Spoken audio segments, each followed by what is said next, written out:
YouTube channel ni Christy Fermin, Showbiz Now na, inihayag nila ang opinyon ng naging pahayag ng ina ni Claudine Barreto na si Inday Barreto. Ito ay dahil na rin pala sa issue or sa kinakaharap ngayong problema ng kanyang anak na si Claudine.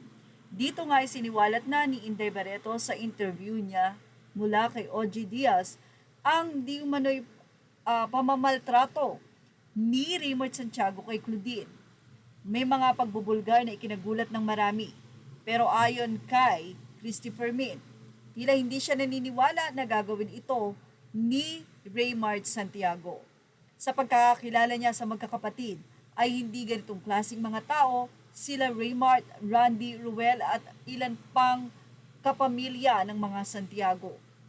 Pero ayon nga sa kanila, hindi din naman daw nila kinukundena ang nasabi nga pong opinyon ng ina ni Claudine na si Mami Inday bilang isang magulang ay nararamdaman niya di umano ang mga nangyayari sa kanyang anak. Kahit nga hindi niya nakita na ininjeksyonan itong si Claudine Raymart ay ito ang kanyang hinala. Dahil nga sa sumisigaw ito sa telepono pero pagdating daw nila ay kalmado na ito at tila walang alam sa kanyang nagawa.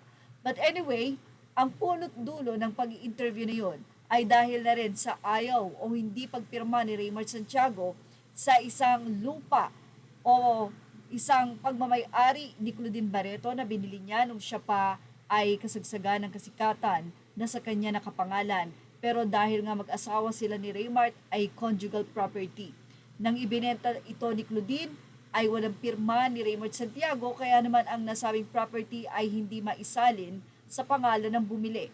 Ito ang dahilan kung bakit nais ni Claudine na pirmahan ito ni Raymart dahil maaari at sinabihan na siya ng bumili na ididimanda siya nito at gano'n na ipapasauli pa ang pera ng milyon ang napagbentahan. Ibinenta ito ni Claudine dahil na rin para masustain ang pag-aaral ng kanyang mga anak. Kaya naman nananawagan ng marami na dapat daw ay pirmahan na ito ni Raymart. Nung time daw na pipirmahan na ito ay may tumawag kay Raymart Santiago at nakita daw ng mediator na ang tumawag kay Raymart ay si Jody Santa Maria na sinabing wag pumirma. Kung bakit at ano ang dahilan bakit ayaw papirmahin ni Jody Santa Maria ay iyon ang hindi nga alam. Well, wala naman nang mahahabol pa dahil matagal nang naibenta ang lupa at kung saan ay nagastos na ni Claudine ang pera. At dahil totoo namang si Claudine talaga bumili nito at wala ni 5 na na-share dito si Raymart Santiago. Ganun pa man nananawagan ang mga anak ni Raymart at ang mga netizen na sana nga daw ay pirmahan na ni Raymart Santiago ang nasabing dokumento dahil malaking problema at nagbibigay ito ng karagdagan ng depresyon at anxiety kay Claudine na nag-aalaga ng kanyang mga anak. Ito ay panawagan din ng mga netizen na sana nga daw ay ibigay na ito ni Jody at ni Raymart kay Claudine.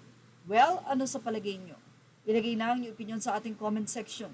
Images are all credit to the rightful owners. Thank you for watching Showbiz Now.